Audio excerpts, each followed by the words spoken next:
Me hice una cirugía y mis 4 hijos prometieron: nos turnamos para quedarnos con usted, mamá. Día 1. Nadie. Día 2. Nadie. Día 7. La enfermera me preguntó si yo tenía familia. El día 15 me dieron el alta y pedí un Uber. Cuando llegué a casa, desperté con la garganta seca y un dolor que me atravesaba el abdomen como si me hubieran partido en dos. Las luces del hospital eran demasiado blancas, demasiado frías. Moví la cabeza buscando una mano que sostener, una voz familiar que me dijera que todo había salido bien. Nada. Solo el pitido constante de las máquinas y el roce de las suelas de goma contra el piso. Una enfermera entró revisando papeles sin mirarme. ¿Cómo se siente, señora Graciela? Quise responder, pero las palabras se ahogaron cuando recordé la última imagen antes de entrar al quirófano. Mis 4 hijos, todos de pie alrededor de mi camilla, con expresiones serias y promesas que sonaban a juramento. No se preocupe, mamá, nos vamos a turnar para quedarnos con usted. Damián, mi primogénito, había puesto su mano sobre la mía. No va a estar sola ni un solo día, se lo prometo. Rodrigo asintió. Natalia incluso tenía lágrimas en los ojos. Y Esteban, mi bebé de 33 años, me besó la frente diciéndome: todo va a estar bien, mami. Pero al abrir los ojos tras la cirugía, solo encontré sábanas blancas y silencio. Si esta historia te está removiendo algo por dentro, suscríbete al canal para más relatos que te harán reflexionar sobre la familia y la dignidad. El primer día pensé que llegarían tarde, que el tráfico de la Ciudad de México los había atrapado, que alguna emergencia los retuvo. Revisé mi teléfono cada 5 minutos. Nada. Ni una llamada. Solo mensajes fríos en el grupo familiar. Perdón, mamá, surgió algo en el trabajo. Disculpa, los niños están enfermos. Hoy no puedo, tal vez mañana. El segundo día, el dolor físico se mezcló con otro tipo de dolor. Ese que te aprieta el pecho y te hace dudar de tu propio valor. ¿Acaso no había sido suficiente madre? ¿No había criado bien a estos hijos por los que sacrifiqué cada sueño propio? 23 años, cuidando sola a 4 niños después de que su padre murió en ese accidente en la fábrica. 23 años sin vacaciones, sin descanso, sin un momento para mí misma. Y ahí estaba yo, recién operada de una cirugía de vesícula complicada, mirando el techo de un hospital público mientras ellos seguían con sus vidas como si yo no existiera. El tercer día, dejé de revisar el teléfono con tanta frecuencia. El cuarto día, dejé de esperar. El quinto día, empecé a caminar por los pasillos del hospital sola, arrastrando el suero, mordiéndome los labios para no llorar frente a las otras pacientes que sí tenían familiares a su lado. El séptimo día, la enfermera Lupita, una mujer joven con ojos amables, se sentó al borde de mi cama con expresión preocupada. Señora Graciela, ¿usted tiene familia? La pregunta me cayó como balde de agua fría. Tengo 4 hijos, respondí, y mi propia voz sonó hueca, como si viniera de muy lejos. Ella no dijo nada más, pero su mirada de lástima me dijo todo. En ese momento entendí que para el resto del mundo yo era una anciana abandonada.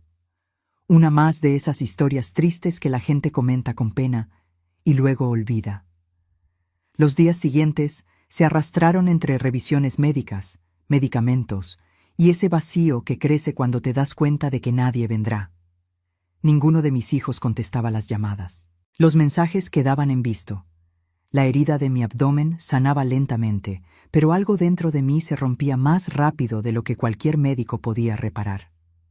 El día 15, el doctor me dio el alta. Necesita reposo en casa, señora, y alguien que la cuide al menos 2 semanas más. Asentí como si tuviera a alguien esperándome, como si no estuviera completamente sola. Salí del hospital con una bolsa de plástico que contenía mis pertenencias y una receta de analgésicos. El sol de mediodía me golpeó la cara y por un momento no supe qué hacer. Saqué mi teléfono con manos temblorosas y abrí la aplicación de Uber. Mis dedos temblaban al escribir mi dirección. El conductor era un señor mayor que no hizo preguntas. Mejor así. No hubiera podido explicarle por qué una mujer de 67 años, recién operada, pedía un taxi en lugar de que su familia la recogiera. Durante el trayecto a casa, miré por la ventana las calles de Puebla que conocía de memoria. Las mismas banquetas donde enseñé a caminar a mis hijos. Las mismas esquinas donde esperábamos el camión para ir a la escuela. Todo me parecía distinto ahora, como si la ciudad misma supiera que algo en mí había cambiado para siempre.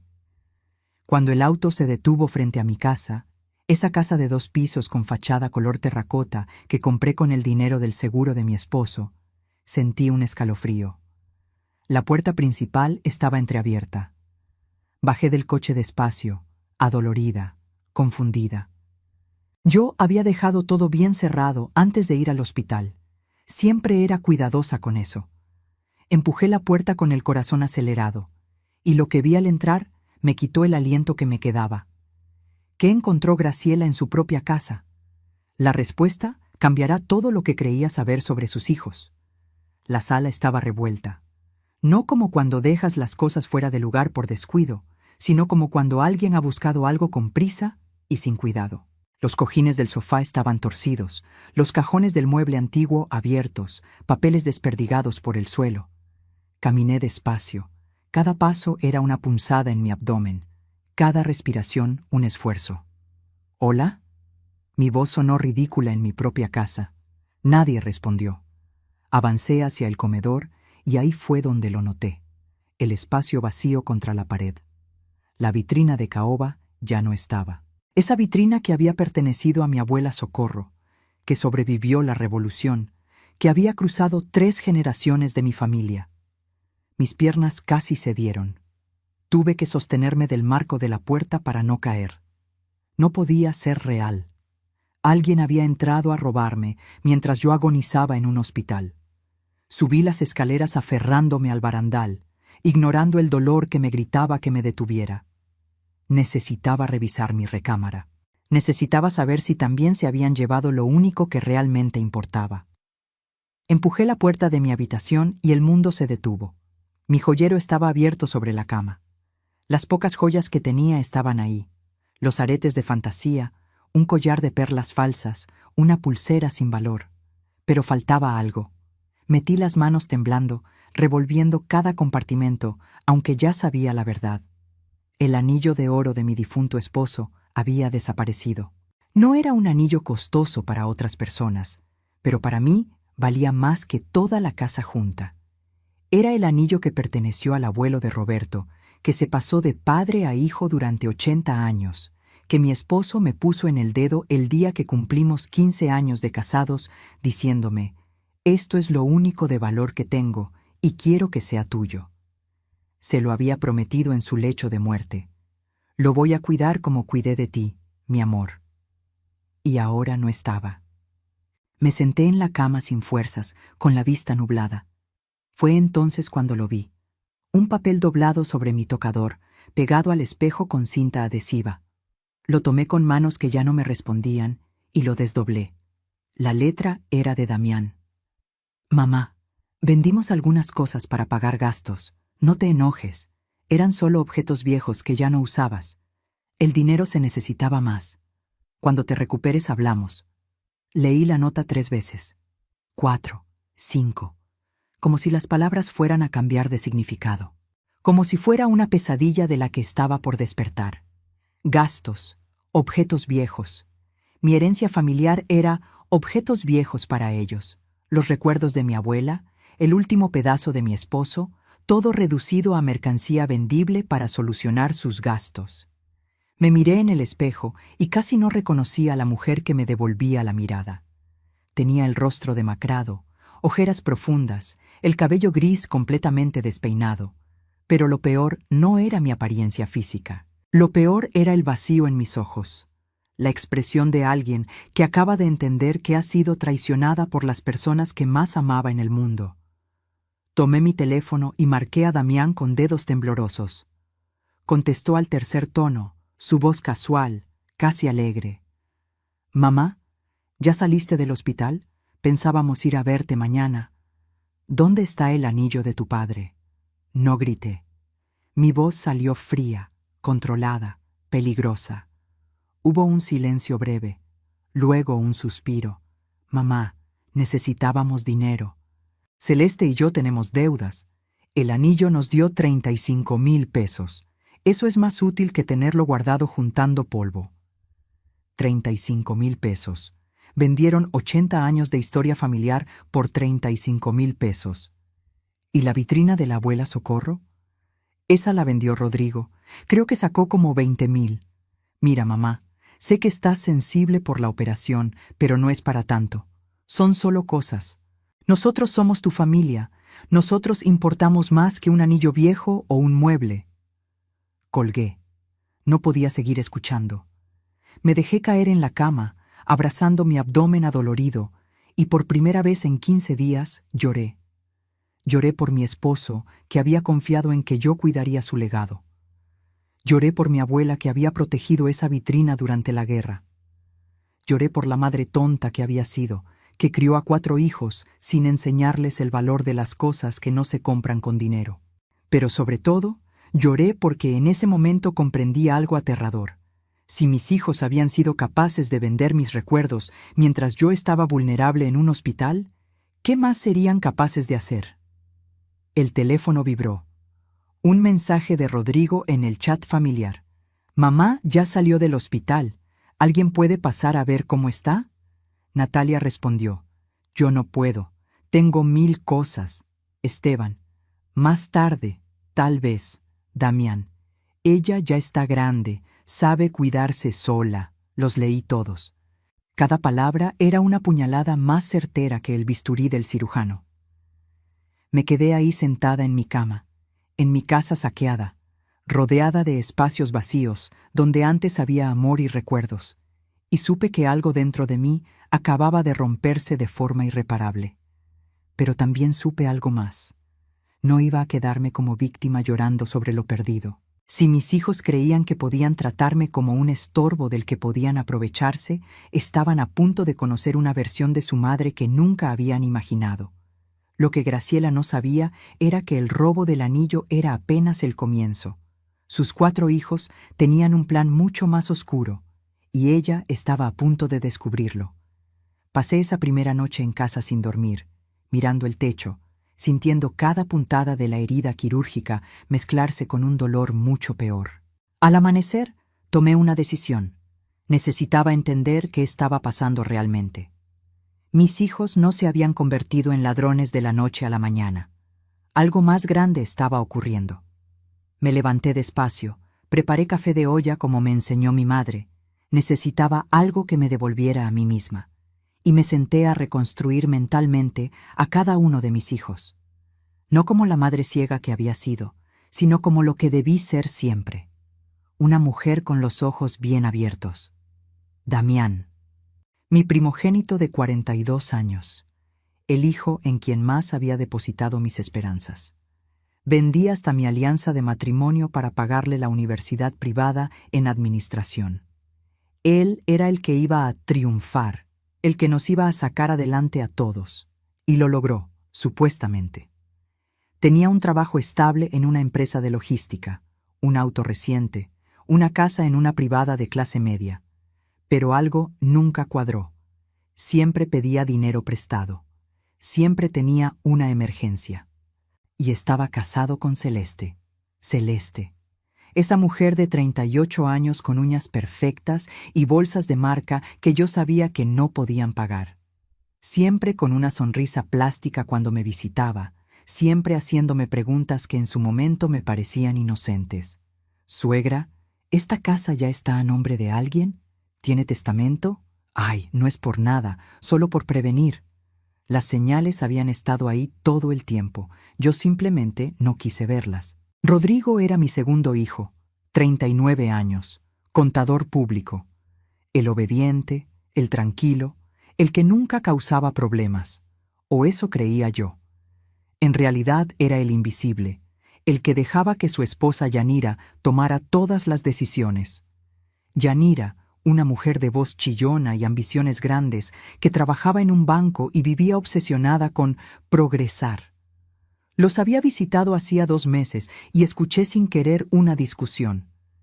Necesitamos ese enganche para el departamento, Rodrigo. Tu mamá tiene esa casa enorme para ella sola. ¿No puedes hablar con ella? La voz de mi hijo fue apenas un murmullo. No es tan fácil. Entonces no sirves para nada, le había respondido ella. Recordar eso ahora me revolvió el estómago. Mi hijo era un cobarde, controlado por una mujer que lo despreciaba. Luego estaba Natalia, mi única hija, 36 años, la que siempre sintió que yo prefería a sus hermanos varones. No importaba cuánto intenté demostrarle lo contrario, ella cargaba ese rencor como una piedra al cuello. Había puesto un negocio de repostería que nunca despegó. La última vez que hablamos, hacía 3 semanas, me pidió 50,000 pesos prestados para invertir en equipo nuevo. Le dije que no tenía esa cantidad. Me colgó diciéndome, siempre fuiste tacaña conmigo, pero para Damián, todo. Y finalmente, Esteban, mi bebé de 33 años. El que nunca maduró porque yo nunca lo obligué. El que seguía viviendo de trabajos temporales, el que cambiaba de novia cada 6 meses, el que había estudiado 3 carreras sin terminar ninguna. Hace un mes vino a pedirme prestados 20,000 pesos por una emergencia médica. Le di 15,000 de mis ahorros, lo único que tenía para mis propias emergencias. 2 días después lo vi en Facebook, en un casino de Querétaro. No era una emergencia médica, era una deuda de juego. Todos mentían, todos necesitaban dinero, todos estaban desesperados. Y yo tenía algo que todos querían, una casa en una zona que se había revalorizado increíblemente en los últimos años. Un agente inmobiliario me había contactado hace 6 meses ofreciéndome 3,200,000 pesos por la propiedad. Yo ni siquiera consideré venderla. Esta era mi casa, el único lugar que era mío.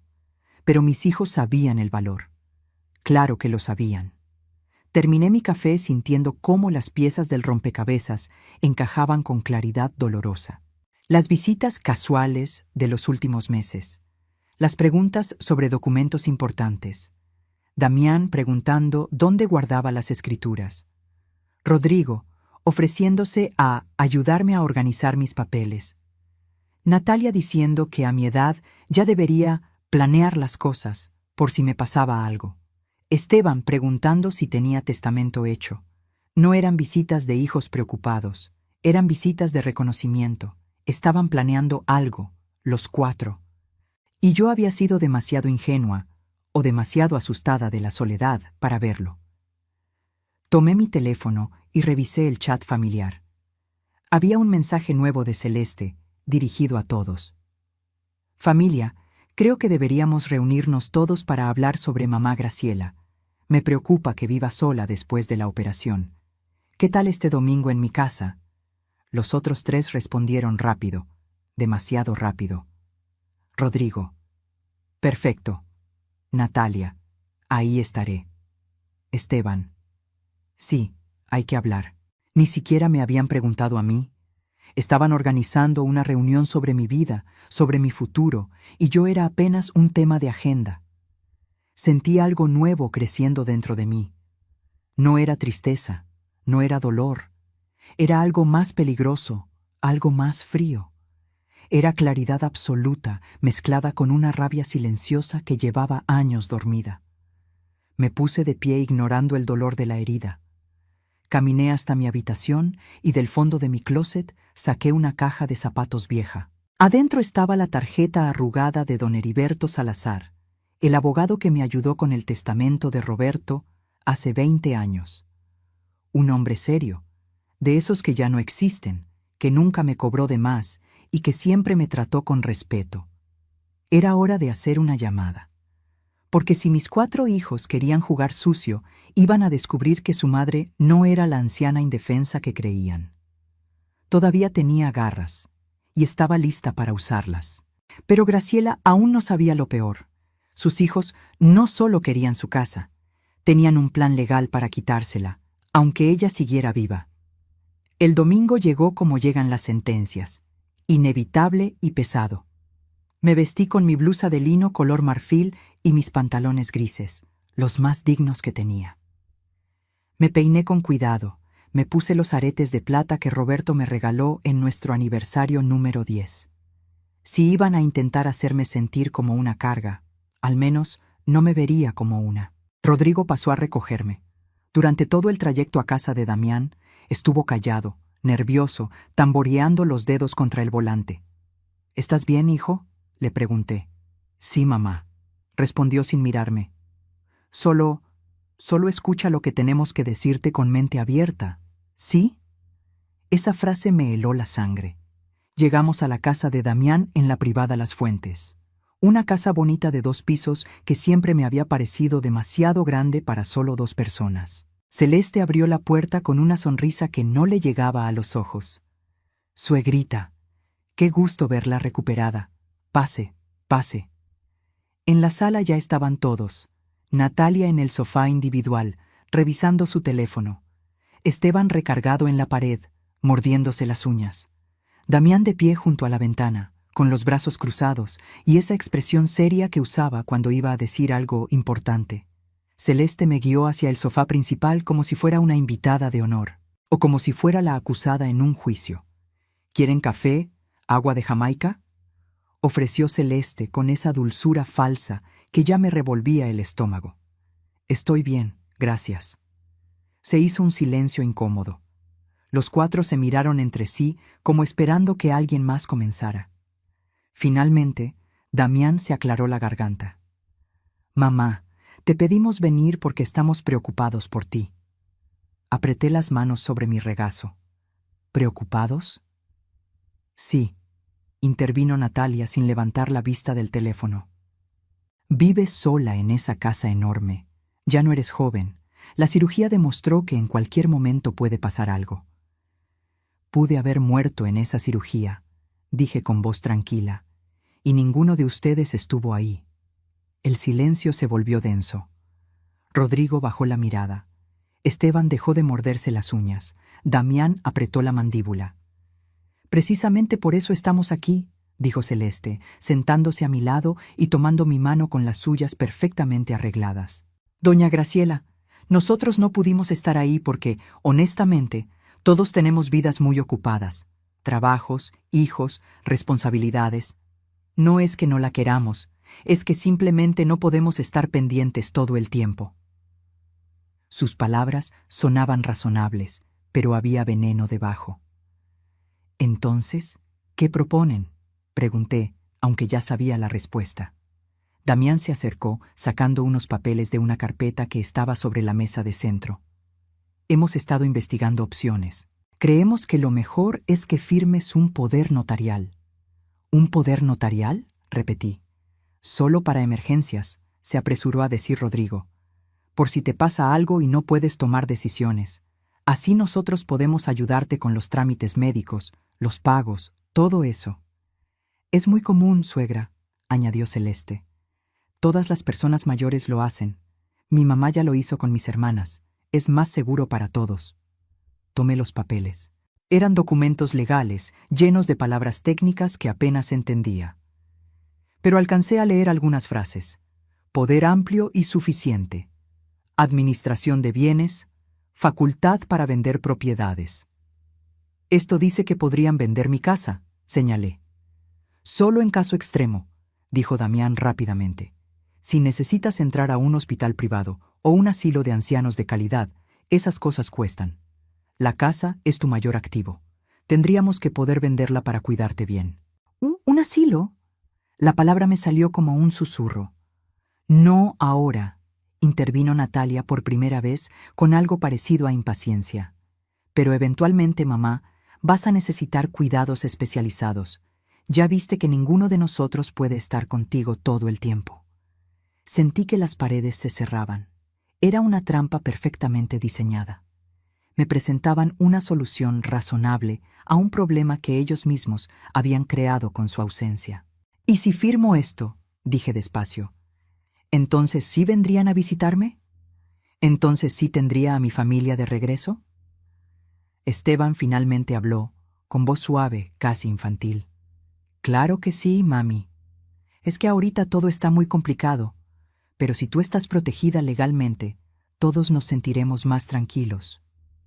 Miré a mi hijo menor, el niño que amamanté, que curé de fiebres, que abracé en cada pesadilla. Y vi a un extraño que me mentía, con la misma facilidad con que respiraba. Además, añadió Celeste acercándome una pluma, si firmas hoy, Damián y yo te prometemos que nos turnaremos para visitarte cada semana. Y estoy segura de que los demás también. ¿Verdad, familia? Todos asintieron, como buitres esperando que la presa finalmente se rindiera. Tomé la pluma. Vi cómo los ojos de todos brillaban con anticipación. Damián incluso sonrió. Acerqué la pluma al papel, y entonces recordé algo. Una tarde de lluvia, muchos años atrás. Roberto estaba enfermo, ya sabíamos que le quedaban pocos meses. Me tomó la mano y me dijo: Graciela, cuando yo me vaya, nuestros hijos van a querer que tomes decisiones rápidas. Van a presionarte. Por favor, prométeme algo. Nunca dejes que nadie te quite tu dignidad. Esta casa es tuya. Tu vida es tuya. No dejes que nadie te haga sentir que eres una carga. Solté la pluma. Necesito pensarlo, dije levantándome. Son documentos legales importantes. Quiero que mi abogado los revise primero. El ambiente cambió instantáneamente. La máscara de preocupación se resquebrajó. ¿Tu abogado?, preguntó Damián con tono irritado. Mamá, esto es entre familia. No necesitas un abogado. Cualquier persona sensata revisa documentos legales antes de firmar, respondí con calma. ¿O eso me enseñaste tú cuando estudiaste administración, no, Damián? Natalia se puso de pie. Esto es ridículo. Te estamos ofreciendo ayuda y tú no sales con desconfianza. No es desconfianza, mentí. Solo quiero estar segura de lo que estoy firmando. Celeste cambió de estrategia. Las lágrimas aparecieron de la nada. Doña Graciela, ¿no confía en nosotros? Somos su familia. ¿Cómo puede pensar que le haríamos daño? La miré fijamente. Confiaba en que estarían conmigo en el hospital. Ninguno vino. El golpe dio en el blanco. Todos bajaron la mirada. Entonces no hay nada más que hablar por hoy, dije caminando hacia la puerta. Rodrigo, ¿me llevas a casa o llamo un taxi? El trayecto de regreso fue tenso y silencioso. Cuando llegamos, Rodrigo finalmente habló. Mamá, de verdad solo queremos ayudar. Lo miré a los ojos. Rodrigo, si de verdad quisieras ayudar, hubieras estado en el hospital conmigo. No vendieras la vitrina de tu bisabuela por 20,000 pesos. Su rostro palideció. No dijo nada más. Entré a mi casa, cerré la puerta con seguro y me dejé caer en el sofá. Había ganado esta batalla, pero la guerra apenas comenzaba. Y ahora mis hijos sabían que no sería tan fácil manipularme. Lo que no sabía era que eso los haría más peligrosos. Graciela acababa de rechazar su trampa. Ahora sus hijos tendrían que recurrir a un plan aún más oscuro, uno que ella descubriría de la forma más dolorosa posible. El lunes por la mañana llamé a don Heriberto. Su secretaria me dijo que podía recibirme esa misma tarde. Es urgente, le dije, y lo era. Sentía que el tiempo se me escurría entre los dedos como arena. Pasé la mañana revisando cada rincón de mi casa, buscando más cosas que pudieran haber desaparecido. Encontré espacios vacíos que antes no había notado.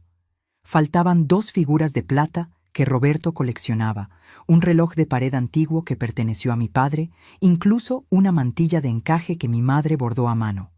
No eran robos de extraños, eran saqueos familiares, cada pieza elegida por su valor de reventa. A las 4 de la tarde, tomé un taxi al despacho de don Heriberto en el centro de Puebla. Su oficina estaba en un edificio antiguo de la calle 5 de Mayo, con pisos de loseta hidráulica y ventanas altas que dejaban entrar la luz de la tarde. Todo en ese lugar respiraba permanencia y confianza. Don Heriberto tenía 72 años, cabello completamente blanco y unos lentes de pasta gruesa que le daban aspecto de búho sabio. Se levantó para saludarme y noté la preocupación genuina en su mirada cuando vio mi estado. Señora Graciela, siéntese por favor, se ve cansada. Acabo de salir del hospital, expliqué mientras me acomodaba en la silla de cuero frente a su escritorio. Cirugía de vesícula, pero no vine a hablar de eso. Le conté todo: el abandono, el robo de mis pertenencias, la reunión del domingo, los documentos de poder notarial. Mientras hablaba, don Heriberto tomaba notas con una pluma fuente, su expresión volviéndose cada vez más seria.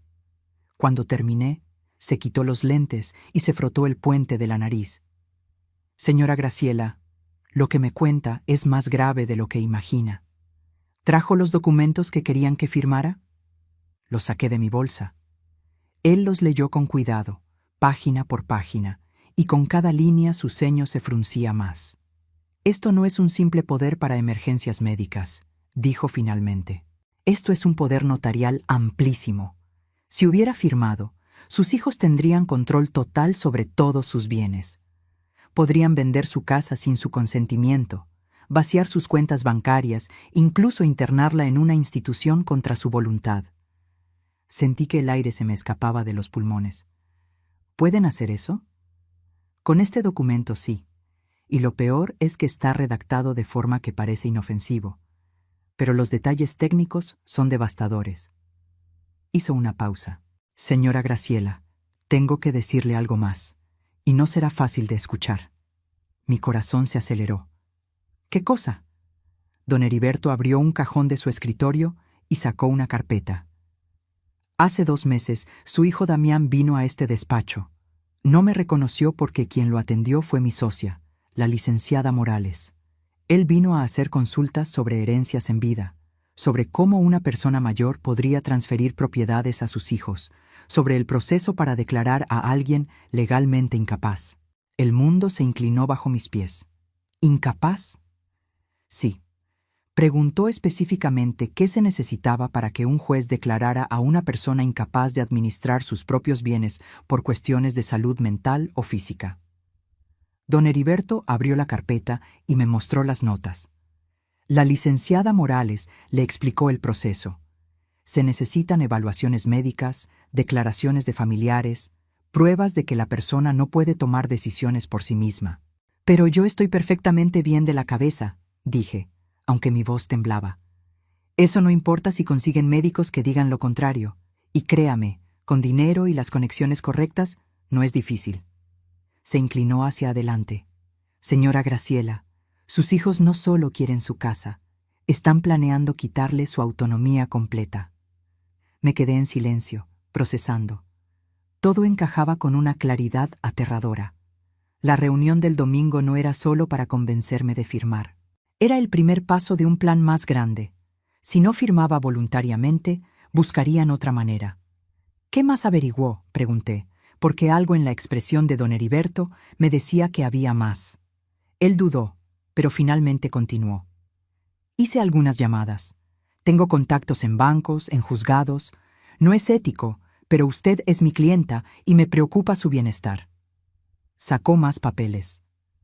Su hijo Esteban tiene deudas registradas en el buró de crédito por 180,000 pesos, principalmente con casas de apuestas en línea y préstamos personales con intereses altísimos. 180,000 pesos. Mi hijo menor estaba hundido hasta el cuello. Natalia, continuó don Heriberto, tiene un negocio de repostería que está técnicamente en quiebra. Debe 3 meses de renta de su local, tiene proveedores sin pagar y una demanda pendiente de Hacienda por evasión fiscal. Estamos hablando de unos 250,000 pesos en deudas totales. Cada cifra era una puñalada.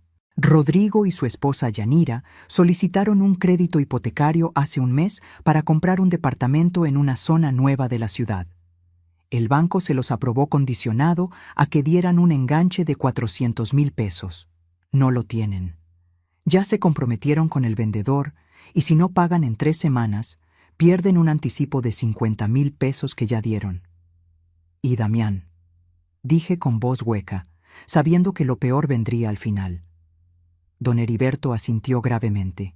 Damián y Celeste tienen deudas de tarjetas de crédito por 300,000 pesos, pagos atrasados de su auto, y hace 6 meses pidieron un préstamo a una financiera de esas irregulares, de las que cobran el doble si no pagas a tiempo.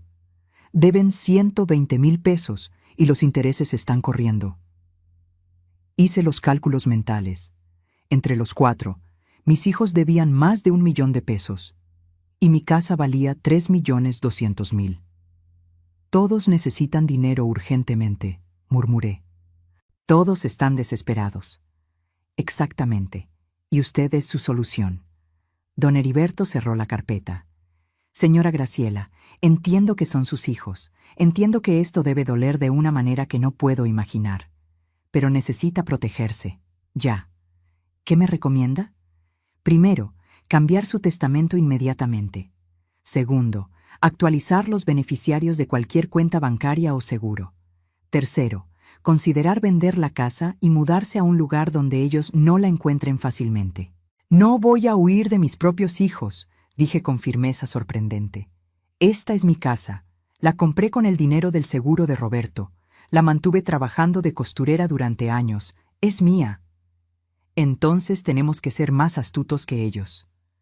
Don Heriberto se reclinó en su silla, pensativo. ¿Tiene a alguien en quien confíe? ¿Alguien fuera de sus hijos? Pensé en mi sobrina Leonor, la hija de mi hermana Magdalena, que murió de cáncer hace 7 años. Leonor había sido como una hija para mí. Trabajaba como enfermera, era madre soltera de 2 niños, y siempre, siempre me había tratado con respeto y cariño. Me visitaba cada mes sin falta, me llamaba cada semana solo para saber cómo estaba. Mi sobrina Leonor, dije, ¿confía en ella completamente? Con mi vida. Bien, entonces vamos a hacer lo siguiente. Don Heriberto empezó a escribir. Vamos a crear un nuevo testamento donde Leonor sea la principal beneficiaria de la casa. También vamos a establecer un fideicomiso con instrucciones claras. Si alguien intenta declararte incapaz o internarte contra tu voluntad, automáticamente todo pasa a Leonor y a una fundación benéfica que tú elijas. ¿Una fundación? Para ancianos abandonados. Será su legado, señora Graciela, y será la mejor venganza, que sus hijos sepan que su avaricia no solo les costó su herencia, sino que ayudó a personas que ellos trataron de crear.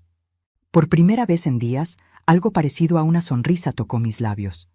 Me gusta esa idea. Hay algo más, añadió don Heriberto. Sus hijos van a intentar algo pronto. Están desesperados. Necesitamos estar preparados. Necesitamos evidencia de sus verdaderas intenciones. ¿Cómo? Dejándolos creer que tienen ventaja. Se quitó los lentes y me miró fijamente. Señora Graciela, ¿estaría dispuesta a actuar? Lo que don Heriberto le propuso a Graciela era arriesgado. Pero era la única manera de descubrir hasta dónde estaban dispuestos a llegar sus propios hijos. Salí del despacho de don Heriberto con un plan, pero también con un peso en el pecho que apenas me dejaba respirar. Tenía que actuar como si nada hubiera cambiado, como si siguiera siendo la madre ingenua y confiada de siempre. Pero por dentro, algo se había endurecido, algo que nunca volvería a ser blando. Los siguientes días fueron extraños. Mis hijos me llamaban más seguido, pero no para preguntar cómo estaba. Era para pasar a visitarme, para ayudarme con cosas de la casa, para seguir presionando sutilmente sobre los documentos. Yo los recibía con té y galletas, fingiendo que consideraba su propuesta, diciéndoles que necesitaba más tiempo. El viernes por la tarde estaba en la cocina preparando arroz, cuando escuché mi teléfono vibrar sobre la mesa. Era una llamada entrante de Damián. No contesté a tiempo, pero no colgó. La llamada seguía activa. Entonces escuché voces, muchas voces. Mi hijo había llamado sin querer, o el teléfono se había activado en su bolsillo. Lo que fuera, ahora podía escuchar todo. «Estás siendo necia», era la voz de Damián, clara y frustrada. Ya van 2 semanas desde la reunión y sigue con que su abogado tiene que revisar los papeles. Tu mamá nunca fue tonta del todo, respondió Celeste. Por eso hay que cambiar de estrategia. Me quedé paralizada con el teléfono pegado a la oreja. Estaban en altavoz. Podía escuchar el eco de un lugar cerrado, probablemente el auto de Damián. ¿Y qué propones? Era la voz de Rodrigo. Lo que te dije la semana pasada, respondió otra voz femenina. Yanira. Si no firma por las buenas, la declaramos incapaz. Conseguimos un psiquiatra que certifique que tiene demencia senil, que no puede vivir sola. ¿Y cómo vamos a hacer eso?, preguntó Esteban. Mamá está bien de la cabeza. No importa, dijo Damián con tono frío, práctico. Rodrigo, tu amigo Octavio es psiquiatra, ¿no? El que te debe ese favor. Sí, pero... pues úsalo. Que vaya a evaluar a mamá, que diga en su reporte que tiene deterioro cognitivo severo, que es un peligro para sí misma. Con eso y las firmas de los 4, un juez firma la incapacidad en una semana. Mi mano empezó a temblar tanto que casi dejó caer el teléfono. ¿Y luego qué?, preguntó Natalia. Por primera vez, su voz sonaba insegura. ¿De verdad vamos a internarla en un asilo? No es un asilo, es una residencia, corrigió Celeste con tono paciente, como si le hablara a una niña. Hay unas muy decentes por 30,000 pesos al mes. La internamos ahí, vendemos la casa, pagamos nuestras deudas y le dejamos un fondo para que esté cuidada. Todos ganamos. Ella nos va a odiar, murmuró Natalia. Ya nos odia, soltó Esteban con una risa amarga. Desde que se dio cuenta de lo del anillo y la vitrina. ¿Vieron cómo nos miró el domingo? Como si fuéramos basura. Pues lo arreglamos nosotros, dijo Damián. Miren, esa casa nos pertenece más a nosotros que a ella. Nosotros crecimos ahí. Nosotros tenemos familias, hijos, futuros. Ella ya vivió su vida, ya tuvo su tiempo. Ahora nos toca a nosotros. Las palabras me golpearon como puños. Ya vivió su vida. Como si yo fuera un trámite terminado, un ciclo completo que ya no servía para nada. Además, continuó Celeste, seamos honestos. Ella vive en esa casa enorme completamente sola. Es un desperdicio. Nosotros le daremos mejor uso a ese dinero. Damián y yo podemos salir de deudas y finalmente invertir en el negocio que queremos. Rodrigo y Yanira compran su departamento. Natalia salva su repostería. ¿Y Esteban? Yo puedo pagar lo que debo y empezar de cero. Terminó mi hijo menor con voz de súplica, como pidiendo aprobación. Exacto, dijo Damián. Es una solución donde todos ganamos. Mamá estará cuidada en un lugar profesional y nosotros finalmente podemos vivir tranquilos. ¿Y si se resiste?, preguntó Rodrigo. Ella es terca cuando se lo propone. Hubo una pausa larga. Después, la voz de Damián sonó más baja, más siniestra. Si se resiste mucho, hay medicamentos que pueden mantenerla tranquila, calmada. El psiquiatra puede recetarle algo para su ansiedad, que la tenga más manejable. ¿Estás hablando de drogarla? La voz de Natalia subió de tono. Estoy hablando de medicarla apropiadamente para su condición, respondió Damián con tono profesional, como si fuera lo más normal del mundo. Es lo que se hace en estos casos. Silencio. Un silencio donde ninguno de mis otros 3 hijos objetó. Ninguno dijo que eso estaba mal. Ninguno defendió a su madre. ¿Cuándo lo hacemos?, preguntó Yanira. La semana que viene, respondió Celeste. Octavio va el miércoles a evaluarla. Para el viernes tenemos el dictamen. El lunes siguiente iniciamos el proceso legal. En 2 semanas, máximo 3, la casa está en venta. Y mamá está internada, añadió Esteban con voz plana, vacía. Donde estará mejor cuidada que con nosotros, insistió Damián. Créanme, es lo mejor para todos, incluida ella, aunque no lo entienda ahora. La llamada se cortó. Me quedé de pie en mi cocina, con el teléfono en la mano, el arroz quemándose en la estufa y el mundo desmoronándose a mi alrededor. Mis piernas cedieron. Me dejé caer en una silla. Y por primera vez en mi vida sentí algo peor que dolor. Sentí vacío absoluto. Estos eran los hijos que había criado sola después de enviudar a los 44. Los bebés que amamanté, que cuidé en cada enfermedad, que defendí de cada injusticia. Damián, a quien vendí mi alianza de matrimonio para pagar su universidad. Rodrigo, por quien trabajé doble turno cosiendo uniformes para pagarle el colegio privado. Natalia, a quien consolé en cada desamor, en cada fracaso. Esteban, mi bebé, a quien seguí protegiendo incluso cuando todos me decían que lo estaba malcriando. Les había dado todo, todo, mis años, mi salud, mis sueños. Cada peso que gané fue para ellos. Cada sacrificio tuvo sus nombres, y así me pagaban. No solo querían mi casa, querían encerrarme, drogarme, convertirme en un estorbo manejable mientras repartían los despojos de mi vida. Me levanté despacio y apagué la estufa. El arroz estaba negro, arruinado, como todo lo demás. Fui a mi habitación y me senté frente al espejo del tocador. La mujer que me miraba tenía 67 años, cicatrices de cirugía reciente, arrugas de preocupación y dolor. Pero también tenía algo nuevo en los ojos, algo duro, algo peligroso. Tomé mi teléfono y busqué la grabación de la llamada. Ahí estaba. 17 minutos de audio perfectamente claro. Las voces de mis 4 hijos planeando mi destrucción. Sentí algo extraño crecer en mi pecho. No era tristeza. Ya había agotado todas mis lágrimas. Esto era diferente. Era claridad absoluta mezclada con determinación de acero. Marqué a don Heriberto. Contestó al segundo tono. «Señora Graciela, ¿está bien?» «No», respondí con voz sorprendentemente calmada. «Pero voy a estarlo. Necesito que venga a mi casa mañana temprano. Tengo una grabación que debe escuchar, y necesito que preparemos todo lo que discutimos. Ya no podemos esperar más».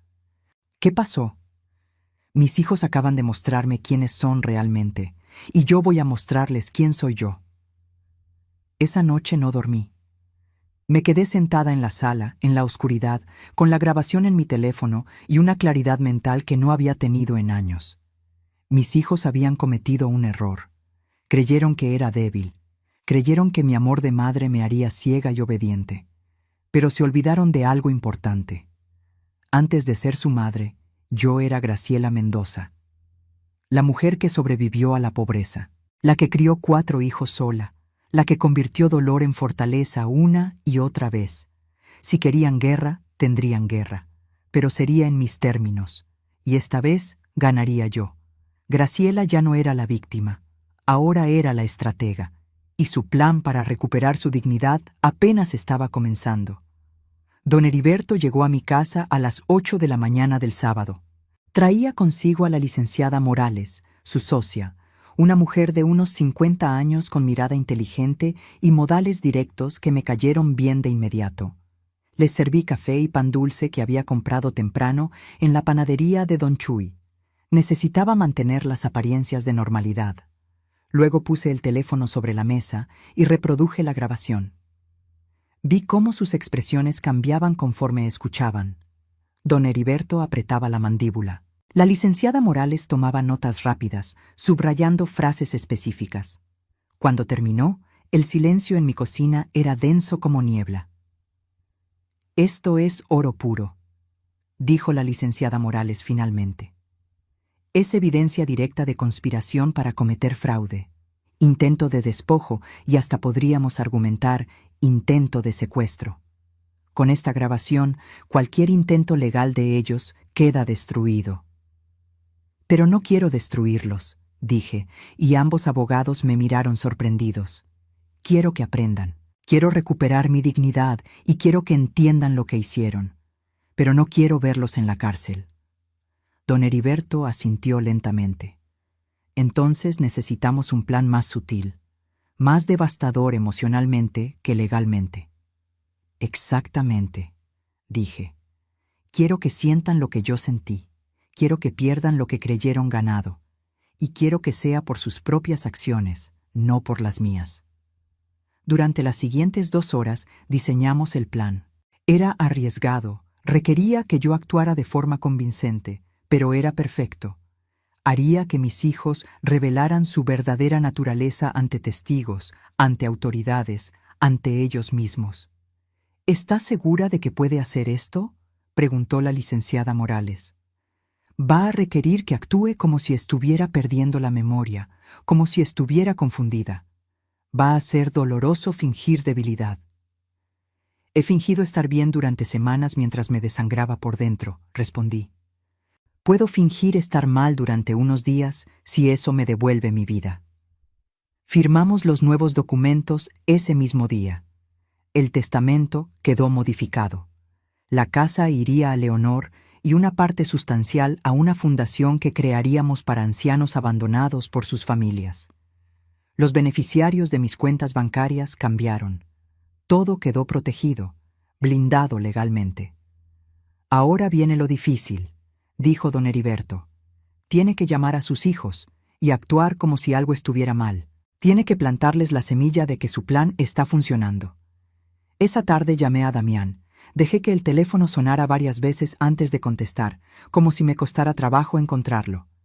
«Bueno», dije con voz ligeramente confundida. «¿Mamá? Soy Damián». «¿Damián? Ah, sí, hijo. ¿Cómo estás?» Hice una pausa. «Perdón, ¿ya habíamos hablado hoy?» Silencio del otro lado. Podía sentir sus engranajes mentales girando. «No, mamá, no hemos hablado. ¿Estás bien?» Sí, estoy bien. Solo que no recuerdo si tomé mi medicina esta mañana. Dejé las pastillas en algún lado y no las encuentro». Dejé salir una risa nerviosa. La verdad es que últimamente olvido muchas cosas. El otro día no recordaba dónde guardé las escrituras de la casa. Qué tontería, ¿verdad? Otro silencio. Este más largo, más calculador. ¿Las escrituras? ¿Las de la casa? Sí, esas. Las necesitaba para... Bueno, ya ni recuerdo para qué las necesitaba. Suspiré. Ay, hijo, creo que tienes razón. Tal vez sí necesito ayuda con estas cosas. Vivir sola está siendo más difícil de lo que pensaba. Mamá. La voz de Damián cambió. Se volvió más suave, más interesada. ¿Quieres que vaya a verte? Puedo pasar mañana, ayudarte a buscar tus papeles, organizarte las medicinas. ¿Mañana es domingo?, pregunté como si no lo supiera. Sí, mamá, mañana es domingo. Ah, bueno, sí. Ven si quieres. Voy a hacer pozole. Hice una pausa. O era mañana cuando iba a hacer pozole. No me acuerdo. No te preocupes, mamá. Voy a las 11. Descansa. Colgué y respiré profundo. La trampa estaba puesta. Al día siguiente llegaron los 4. No solo Damián, todos. Claramente él había llamado a sus hermanos para contarles sobre mi confusión. Venían con expresiones de preocupación que habrían sido convincentes si yo no hubiera escuchado esa grabación. Los recibí en bata de casa, con el cabello sin peinar, arrastrando un poco las pantuflas. Había dejado papeles regados en la mesa, tazas de café sin lavar en diferentes partes de la sala, todo para crear la imagen de desorden mental. «Hijos, qué sorpresa que vengan todos», dije con sonrisa vaga. «¿Es algún día especial? ¿Es mi cumpleaños?» «No, mamá», dijo Natalia sentándose a mi lado. «Tu cumpleaños es en marzo. Estamos en noviembre». «Ah, claro, noviembre». Asentí como si acabara de recordarlo. ¿Ya comieron? Hice arroz, pero creo que se me quemó. ¿O fue ayer que se me quemó? No estoy segura.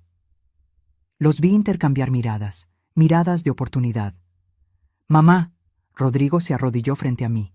«¿Has estado tomando tus medicinas?» «Creo que sí, aunque a veces olvido. Hay tantas». Me toqué la frente. Y luego no sé si ya las tomé o si solo pensé en tomarlas. Esteban se levantó y empezó a caminar por la casa, mirando cada rincón con disimulo. Lo vi abrir cajones, revisar papeles. Buscaba las escrituras. Dejé que buscara. No las encontraría. Estaban en una caja de seguridad en el banco desde el día anterior. «Mamá». Celeste se sentó del otro lado, tomando mi mano. «Hemos estado pensando. Tal vez sí sería bueno que alguien viniera a ayudarte, o que tú fueras a un lugar donde estuvieras mejor cuidada». «¿Un lugar?» La miré con ojos confundidos. «¿Qué lugar?» «Una residencia», dijo Damián con voz suave. «Un lugar bonito donde haya enfermeras, donde no tengas que preocuparte por cocinar o limpiar, donde siempre haya alguien si necesitas algo». «Suena caro», murmuré. «No te preocupes por eso», dijo rápido. «Nosotros nos encargaríamos. Podríamos vender la casa y con ese dinero...» «¿Vender mi casa?» De pronto mi voz sonó más clara, más alerta. Los miré a todos. Esta es mi casa. Roberto y yo la compramos. Aquí crecieron ustedes. Lo sabemos, mamá. Natalia apretó mi mano. Pero es muy grande para ti sola, y con el dinero podrías estar en un lugar mejor. Me quedé callada, mirando el piso. Dejé que pensaran que estaba considerándolo. Luego dije algo que sabía que los tentaría hasta el límite. Tal vez tengan razón. Estoy muy cansada, muy confundida. Levanté la vista. Si ustedes creen que es lo mejor, confío en ustedes. Son mis hijos. La habitación prácticamente vibró con su emoción contenida. ¿Entonces firmarías los papeles?, preguntó Damián tratando de sonar casual. ¿El poder notarial del que hablamos? ¿Cuáles papeles? Incliné la cabeza. Los que te mostramos hace 2 semanas, los del poder. No recuerdo eso, dije suavemente. Pero si ustedes dicen que es importante, supongo que puedo firmar. Ustedes nunca me harían daño, ¿verdad? Vi sus rostros. Vi la codicia desnuda en sus ojos. Vi cómo se miraban entre ellos con expresiones de triunfo. Nunca, mamá, mintió Damián. Nosotros solo queremos lo mejor para ti. Entonces está bien, dije con voz cansada. Pero no hoy. Estoy muy cansada hoy. Tal vez otro día. Claro, mamá. Celeste me palmoteó la mano. Otro día. Pronto. Cuando se fueron, me quedé sentada en el mismo lugar durante 20 minutos. Luego me levanté, me peiné, me lavé la cara y llamé a don Heriberto. Ya mordieron el anzuelo, le dije. Ahora hay que preparar la siguiente fase. ¿Está lista para lo que viene?, preguntó. Más que lista, respondí. Voy a hacer que mis hijos enfrenten exactamente lo que son. Y voy a hacerlo frente a todas las personas que necesitan verlo. Mi metamorfosis estaba completa. Ya no era Graciela la madre abnegada. Ahora era Graciela la estratega. Y mi siguiente movimiento los dejaría a todos sin aliento. Graciela había preparado el escenario perfecto. Pero para que su plan funcionara, necesitaba que sus hijos dieran el paso final, y lo darían muy pronto. El miércoles llegó como estaba planeado. A las 3 de la tarde sonó el timbre. Era Rodrigo acompañado de un hombre delgado de unos 50 años, con bata blanca y maletín negro. El doctor Octavio Miranda, el psiquiatra amigo que iba a certificar mi supuesta demencia. Lo que mis hijos no sabían era que don Heriberto había hecho sus propias gestiones. En mi sala, escondida detrás de un marco de fotos, había una cámara diminuta. En el jarrón de la entrada, un micrófono. Todo perfectamente legal porque era mi casa y yo había dado mi consentimiento. La licenciada Morales estaba en su auto afuera, monitoreando todo en tiempo real. «Mamá», dijo Rodrigo con esa sonrisa falsa que ya me revolvía el estómago. «Mira, te traje al doctor Miranda. Es amigo mío. Solo quiere hacerte unas preguntas para ver cómo estás de salud». «¿Un doctor?», fingí confusión. «¿Estoy enferma?». «No, señora Graciela». El doctor Miranda se sentó frente a mí con libreta en mano. «Solo es una evaluación de rutina. Su hijo está preocupado por usted». Durante la siguiente hora, el doctor me hizo preguntas diseñadas para hacerme parecer incompetente. «¿Qué día es hoy? ¿En qué año estamos? ¿Puede decirme qué desayunó? ¿Recuerda dónde guardó documentos importantes?». Yo respondía con la mezcla perfecta de confusión y lucidez. A veces acertaba, a veces dudaba, a veces me contradecía. Lo suficiente para parecer en deterioro, pero no tan grave como para ser obvio que estaba actuando. Rodrigo intervenía estratégicamente. «Mamá ha olvidado tomar sus medicinas varias veces. El otro día dejó la estufa prendida. Se confunde con las fechas constantemente. Todas mentiras, todas dichas con la convicción de quien cree estar haciendo lo correcto». El doctor Miranda tomaba notas, asentía gravemente. Al terminar, le dijo a Rodrigo en voz baja, pero no tanto como para que yo no escuchara. «Es claro que hay deterioro cognitivo significativo. Voy a recomendar evaluación para determinar si puede seguir viviendo de forma independiente». «¿Y el documento?», preguntó Rodrigo ansioso. «¿El dictamen?». «Lo tendrás para el viernes. Con esto y las firmas de todos los hermanos, el proceso legal será rápido. Se fueron dejándome descansando. En cuanto cerré la puerta, respiré profundo y llamé a don Heriberto. «Lo tenemos todo grabado», dijo él con satisfacción en la voz. «Esto es conspiración para cometer fraude documentada. El doctor Miranda puede perder su licencia por esto». «Todavía no», le dije. «Déjelos llegar hasta el final. Quiero que se hundan solos». El viernes, como anticipado, Damián me llamó para organizar una reunión familiar urgente para el domingo. «Es importante, mamá. Vamos a hablar sobre tu futuro». Su voz era miel envenenada. «¿Mi futuro?», pregunté con voz pequeña.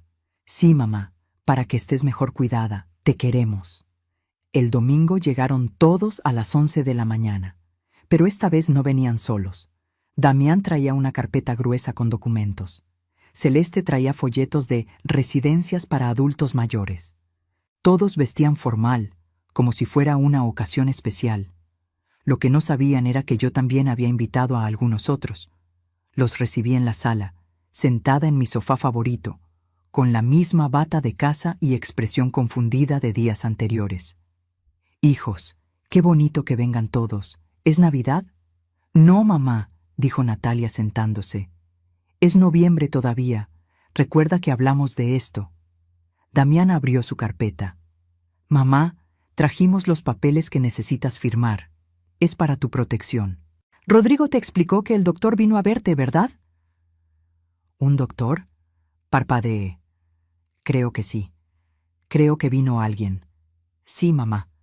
Rodrigo se acercó. «Y él dice que necesitas ayuda, que ya no puedes vivir sola, así que vamos a ayudarte». «Encontramos un lugar hermoso». Celeste puso los folletos frente a mí. «Mira, tiene jardines, enfermeras las 24 horas, actividades. Vas a estar muy bien ahí». Tomé los folletos con manos temblorosas. Eran de un asilo de ancianos barato en las afueras de la ciudad. Nada de los 30,000 pesos al mes que habían mencionado en su conversación. Este costaba 9,000. Ni siquiera iban a gastar en internarme decentemente. «¿Me van a llevar a vivir ahí?», pregunté con voz quebrada. «Es lo mejor», dijo Esteban, sin poder mirarme a los ojos. «Ahí vas a estar cuidada». «¿Y mi casa?» «Nosotros nos encargaremos de la casa». Damián puso los documentos frente a mí. «Por eso necesitas firmar esto. Es un poder para que podamos vender la casa y administrar el dinero para pagar tu residencia». «Pero yo quiero mi casa», dije, y dejé que mi voz temblara. «Esta es mi casa. Aquí vivo con Roberto». Hubo un silencio incómodo. Natalia se aclaró la garganta. «Mamá, papá murió hace 23 años». «¿Murió?». Abrí los ojos grandes. «¿Cuándo?». «Perfecto. Los tenía justo donde los quería». Vi sus expresiones, mezcla de lástima falsa e impaciencia real. Creían que había ganado. «Mamá», Damián puso la pluma en mi mano. «Firma aquí. Nosotros cuidaremos todo. Confía en nosotros». Tomé la pluma. Acerqué el papel. Vi cómo todos contenían la respiración, y entonces sonó el timbre. Todos se tensaron. «¿Esperas a alguien, mamá?», preguntó Celeste con molestia apenas contenida. «No lo sé», dije con confusión genuina en este caso. ¿Esperaba a alguien? Rodrigo fue a abrir la puerta, y su cara palideció cuando vio quién estaba ahí. Don Heriberto entró primero, con su portafolio de cuero y su expresión seria.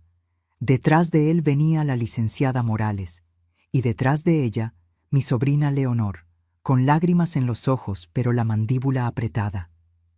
«¿Qué está pasando aquí?», preguntó don Heriberto con voz que retumbó en la sala.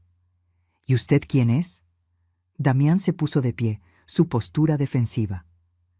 «Soy Heriberto Salazar, abogado de la señora Graciela Mendoza, y esta reunión se terminó». «Esto es un asunto familiar», dijo Celeste. «No tiene nada que ver con usted. Tiene todo que ver conmigo cuando están intentando cometer fraude contra mi clienta», respondió la licenciada Morales, sacando su propia carpeta. «Tenemos documentado cada paso de su plan para despojar a la señora Graciela de sus bienes mediante engaños y falsificación de documentos médicos». El color abandonó las caras de mis 4 hijos. No sé de qué habla, tartamudeó Damián. ¿No? Don Heriberto sacó su teléfono. Tal vez esto les refresque la memoria. Y reprodujo la grabación. Esa llamada del viernes pasado donde planeaban todo. Declararme incapaz, drogarme si era necesario, vender mi casa, internarme en el asilo más barato. Sus propias voces llenaron la sala. Cada palabra, cada plan, cada traición en audio perfectamente claro. Vi cómo la realidad los golpeaba. Rodrigo se dejó caer en una silla. Natalia se cubrió la boca. Esteban miraba el piso como si quisiera que se lo tragara. Celeste y Yanira se miraron entre sí con pánico. Y Damián, mi hijo mayor, en quien más había confiado, apretó los puños con furia impotente. Eso fue una conversación privada, logró decir. Que tu madre escuchó, respondí, y mi voz ya no era la de una anciana confundida. Era clara, fuerte, firme. Llamaste sin querer, Damián, y escuché cada palabra de tu plan para destruirme. Me puse de pie despacio. Ya no arrastraba los pies. Ya no temblaba. Los miré a cada uno, uno por uno. Ustedes creyeron que era una vieja tonta, continué. Creyeron que podían manipularme, robarme, encerrarme. Creyeron que mi amor de madre me haría ciega. Mamá. Rodrigo intentó hablar. No. Mi voz salió como látigo. Ya no soy tu mamá. Una madre es alguien a quien respetas, a quien cuidas, a quien amas. Yo fui eso para ustedes. Pero ustedes para mí fueron ladrones esperando que me muriera. Leonor se acercó y me tomó del brazo. Su presencia era un ancla. Ahora van a escuchar lo que va a pasar, dijo don Heriberto. La señora Graciela ha modificado su testamento. Esta casa, junto con un porcentaje importante de sus bienes, irá a su sobrina Leonor y a una fundación para ancianos abandonados. Una fundación que llevará el nombre de su difunto esposo, Roberto Mendoza. «No pueden hacer eso», gritó Celeste. «Somos su familia». «Ustedes dejaron de ser familia el día que la abandonaron en el hospital», respondió la licenciada Morales con frialdad. «Pero hay más. Tenemos documentadas todas sus acciones, el robo del anillo y la vitrina, la conspiración con el doctor Miranda, quien por cierto ya está siendo investigado por el Colegio de Médicos, y el intento de fraude mediante documentos falsos. Podríamos presentar cargos criminales», continuó don Heriberto, «pero la señora Graciela, en su infinita generosidad, ha decidido no hacerlo». Los 4 me miraron con mezcla de alivio y confusión. «Sin embargo», añadí yo, «hay condiciones. Las condiciones que Graciela estaba a punto de imponer cambiarían todo, y sus hijos finalmente entenderían el precio real de la traición». El silencio en mi sala era tan denso que podía cortarse con cuchillo. Mis 4 hijos me miraban como si me vieran por primera vez. Y tal vez era cierto, porque la mujer que tenían frente a ellos ya no era la madre sumisa que conocieron. «Siéntense», ordené. No fue una sugerencia, fue una orden, y obedecieron como niños asustados. Leonor se quedó de pie a mi lado, su mano todavía en mi brazo. Don Heriberto y la licenciada Morales se posicionaron detrás del sofá, como testigos silenciosos de este juicio familiar. «Voy a decirles exactamente lo que va a pasar», comencé con voz calmada pero letal. «Y van a escuchar cada palabra sin interrumpir, ¿entendido?» Nadie respondió. Lo tomé como un sí. Primero, el anillo de su padre y la vitrina de mi abuela. Saqué de mi bolsillo un sobre. Lo abrí y dejé caer sobre la mesa un fajo de billetes. «Aquí están los 55,000 pesos que obtuvieron por vender las únicas cosas que tenían verdadero valor sentimental para mí». Don Heriberto se encargó de rastrear las ventas y recuperar el dinero de sus cuentas. Damián abrió la boca para protestar, pero don Heriberto levantó una mano. «Todo legal. La señora Graciela presentó las denuncias correspondientes.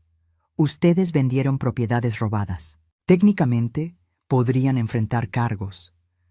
Pero no lo harán», continué, porque yo no voy a denunciarlos, no porque no lo merezcan, sino porque no quiero que mis nietos crezcan visitando a sus padres en la cárcel. Vi cómo esa mención a mis nietos los golpeaba. Natalia comenzó a llorar silenciosamente. Segundo, esta casa. Caminé hacia la ventana y miré hacia la calle donde había jugado con ellos cuando eran niños. Esta casa que compramos su padre y yo con el dinero de su seguro de vida. Esta casa que mantuve trabajando hasta que me sangraban los dedos de tanto coser.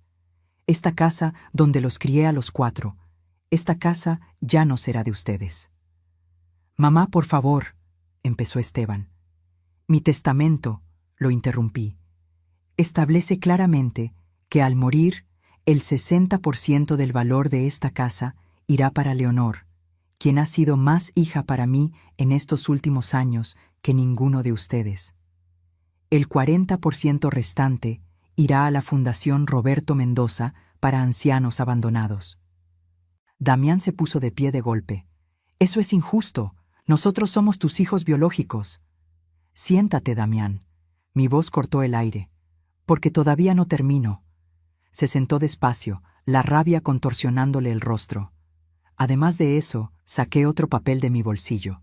Don Heriberto preparó un documento muy interesante. Se llama Declaración de Intención Vital.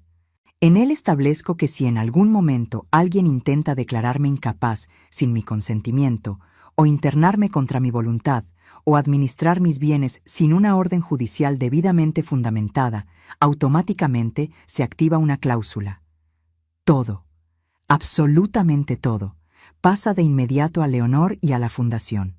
Ustedes quedan fuera completamente, sin un peso, sin nada.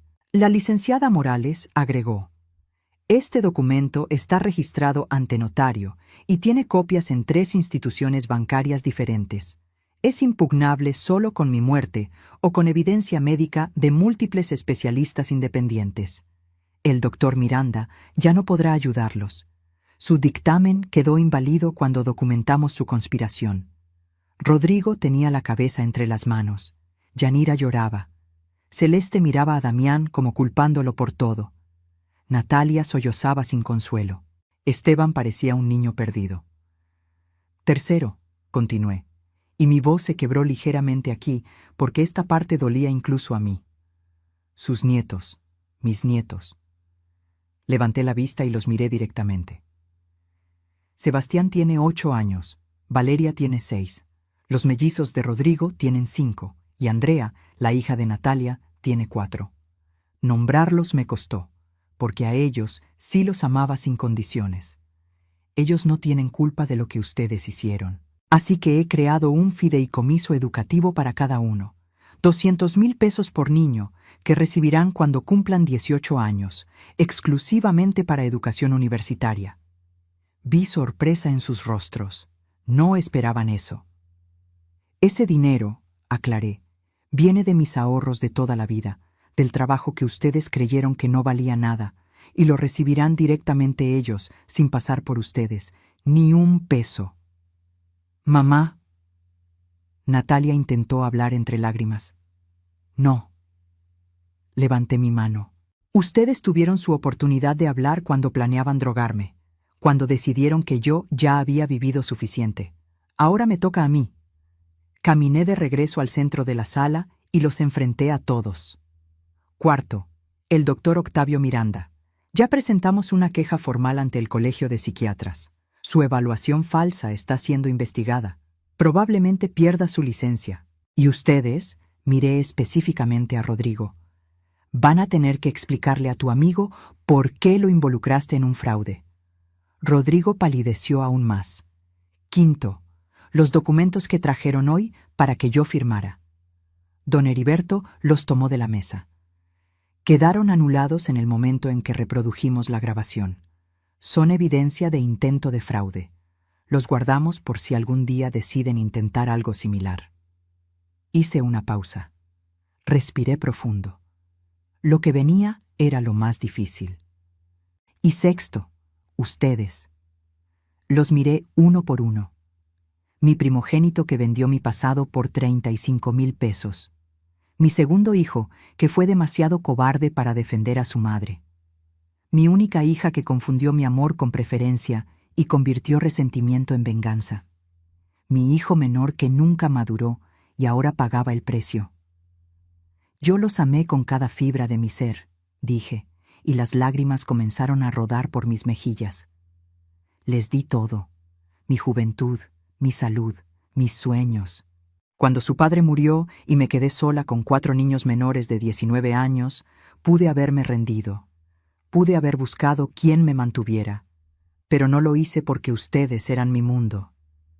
Mi voz se quebró, pero continué. Trabajé turnos dobles. Vendí hasta mi alianza de matrimonio. Cosí hasta que mis dedos sangraban. Me salté comidas para que ustedes comieran. Usé ropa vieja para que ustedes tuvieran uniforme nuevo. Y cuando crecieron y formaron sus familias, seguí dándoles. Dinero para enganches, para emergencias, para sus negocios. Nunca les dije que no cuando necesitaban algo. Damián tenía lágrimas en los ojos ahora. Todos las tenían.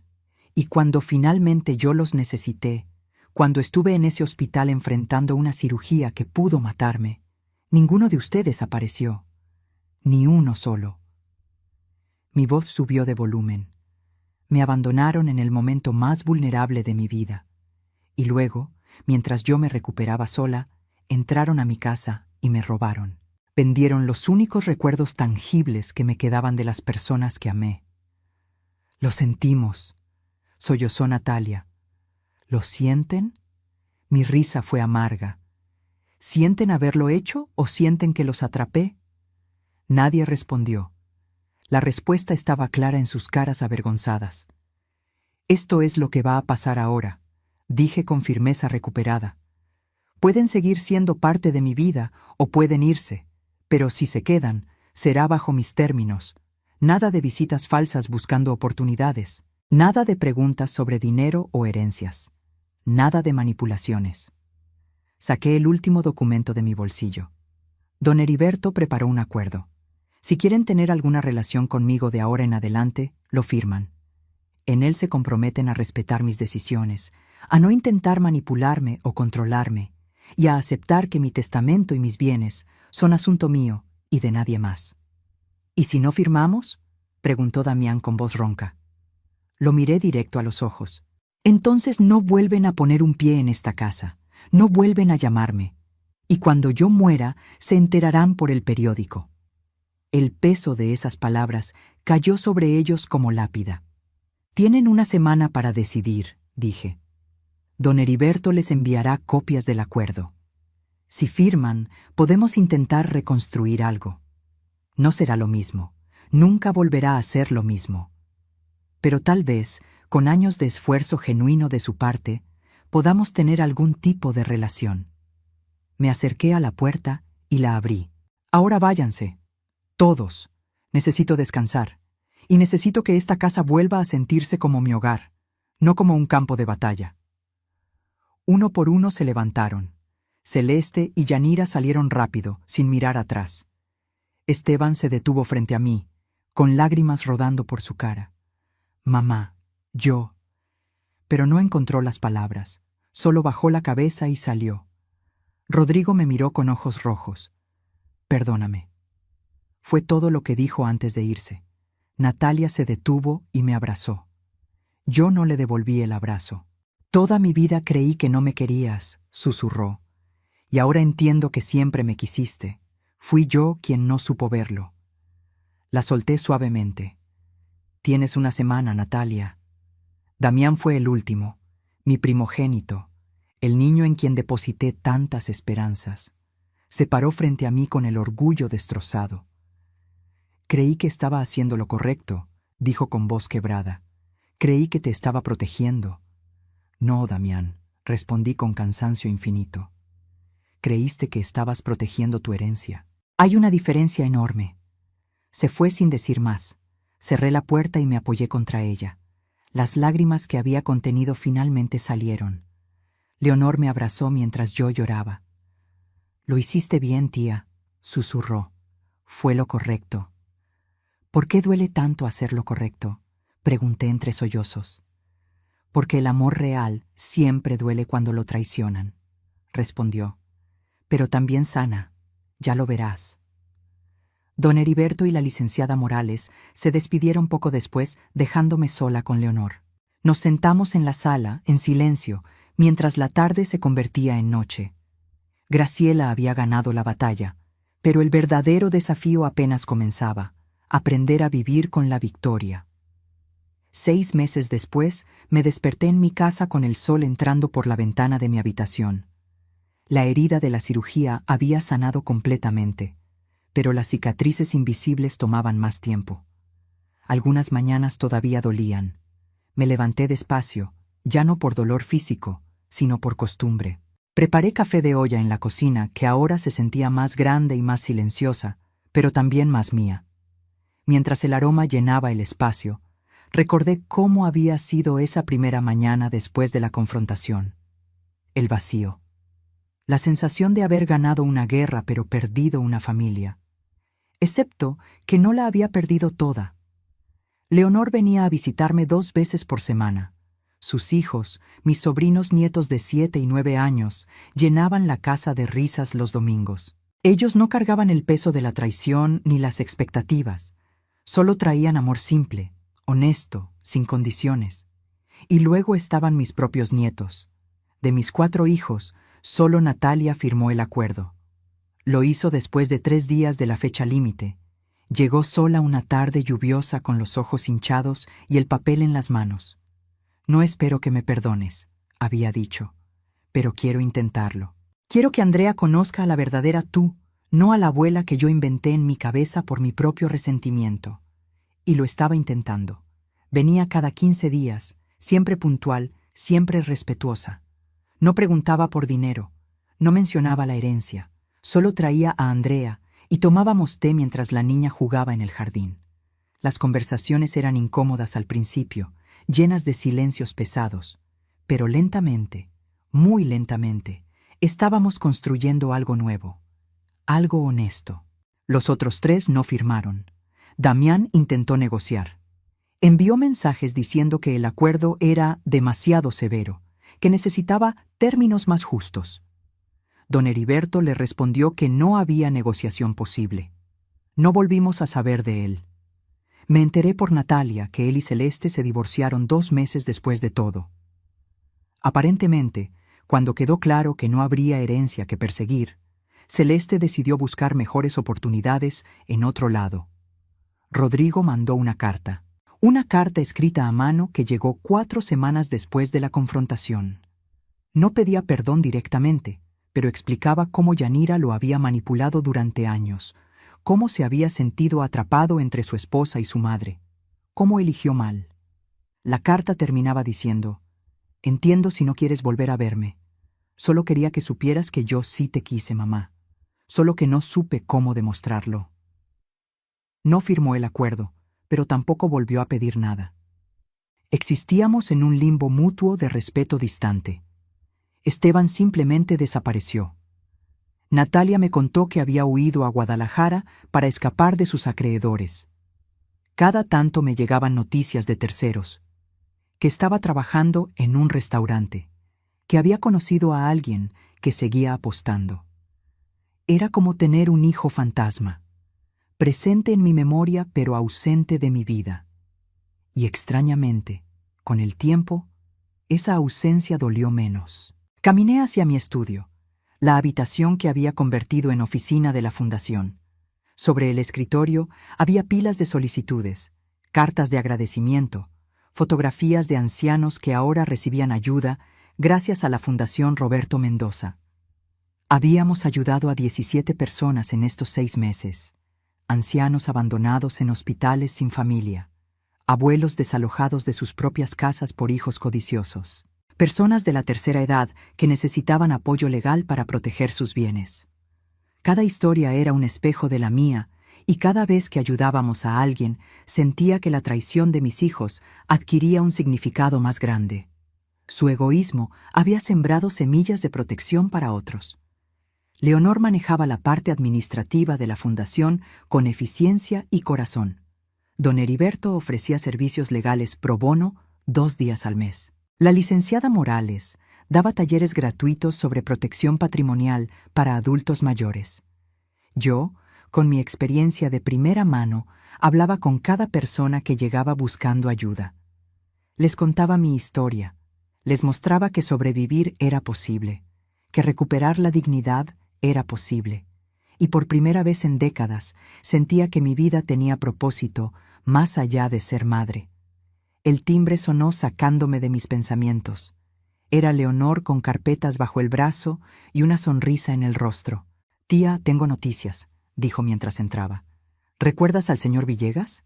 ¿El que sus hijos intentaron vender su terreno mientras estaba hospitalizado?» «Claro». Ganó el caso. El juez declaró nula la venta y multó a los hijos por fraude. Además, implementó medidas de protección. Me pidió que te dijera que gracias por darle el valor de luchar. Sentí calidez en el pecho. Eso es maravilloso. Pasamos la mañana revisando nuevos casos, planificando eventos de recaudación, organizando talleres. A la 1 preparé comida para ambas. Arroz rojo, pollo en mole verde, tortillas recién hechas. Leonor me ayudó a poner la mesa y comimos hablando de todo y de nada, como lo hacen las familias reales. Por la tarde, después de que Leonor se fue, me senté en el jardín con una taza de té. Observé las bugambilias que Roberto había plantado hace 30 años, todavía floreciendo vibrantes y fuertes. Sobrevivientes, como yo. Mi teléfono vibró. Un mensaje de Natalia.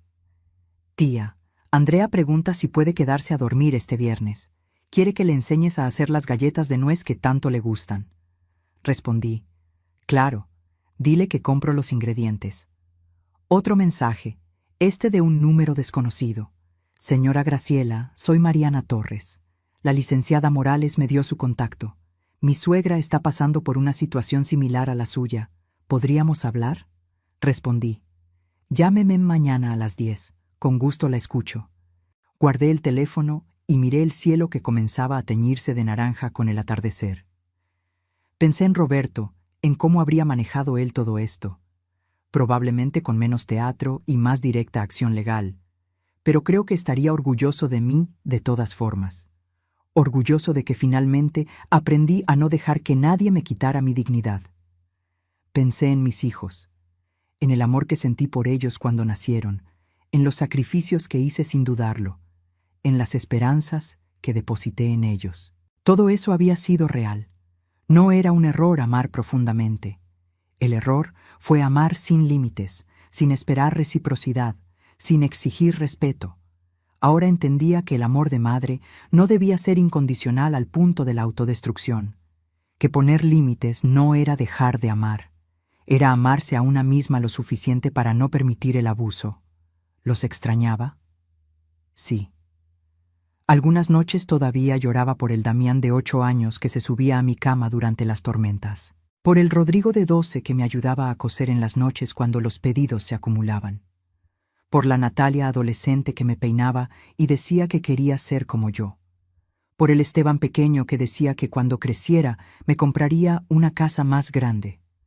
Pero esos niños ya no existían. Habían crecido y elegido su camino, y yo tenía que elegir el mío. Entré a la casa cuando el sol se ocultó completamente. Preparé una cena ligera. Vi un programa de televisión que me gustaba. Me di un baño largo con sales aromáticas que me regaló Leonor. Cosas simples que antes me habrían parecido egoístas, pero que ahora entendía eran autocuidado necesario. Antes de dormir, abrí el cajón de mi buró donde guardaba la fotografía de Roberto y los niños. Todos sonrientes, todos juntos, en un tiempo cuando la inocencia todavía era posible. La miré durante largo rato. «Lo hice, mi amor», susurré a la foto. «Defendí lo nuestro, defendí mi dignidad. Sé que duele, sé que no es el final feliz que imaginamos, pero es el final justo, y eso tiene que ser suficiente».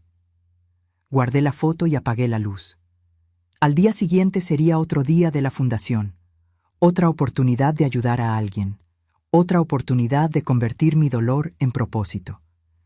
Porque esa era la lección que había aprendido con sangre y lágrimas. No puedes controlar cómo te traicionan, pero sí puedes controlar cómo te levantas después. No puedes obligar a las personas a valorarte, pero sí puedes elegir valorarte a ti misma. No puedes cambiar el pasado, pero sí puedes decidir qué legado dejas. Y mi legado ya no sería ser la madre que lo dio todo hasta quedarse vacía. Sería ser la mujer que cuando tocó fondo, encontró la fuerza para construirse alas. Cerré los ojos con una última verdad resonando en mi mente. Mis hijos me enseñaron que la familia no es sangre, es lealtad. Perdí 4 hijos, pero gané mi dignidad. Y eso, nadie me lo puede quitar. Esta es mi historia. La historia de Graciela Mendoza, una mujer de 67 años que sobrevivió al abandono, la traición y el intento de despojo por parte de sus propios hijos. Una mujer que tuvo que elegir entre el amor ciego y el amor propio. Si estás leyendo esto y pasas por algo similar, quiero que sepas algo. Tu valor no depende de quienes te abandonaron. No dependes de la validación de tus hijos, tus familiares o cualquier persona que intente hacerte sentir como una carga. Tú vales por quien eres, por lo que has sobrevivido, por la dignidad que llevas contigo. Y si algún día tienes que elegir entre ser amada o ser respetada, elige respeto, porque el amor sin respeto es manipulación disfrazada. Nunca es tarde para recuperar tu vida. Nunca es tarde para poner límites. Nunca es tarde para decir, hasta aquí, porque la verdadera riqueza no está en lo que posees, sino en lo que no permites que te quiten. ¿Y tú? ¿Has vivido una historia similar? ¿Conoces a alguien que esté pasando por esto? Déjame tu comentario contándome desde qué parte del mundo nos acompañas hoy. Dale like si esta historia te hizo reflexionar y suscríbete para seguir escuchando historias de vida real que nos enseñan sobre dignidad, justicia y amor propio. Porque juntos somos más fuertes y nadie merece ser tratado como invisible en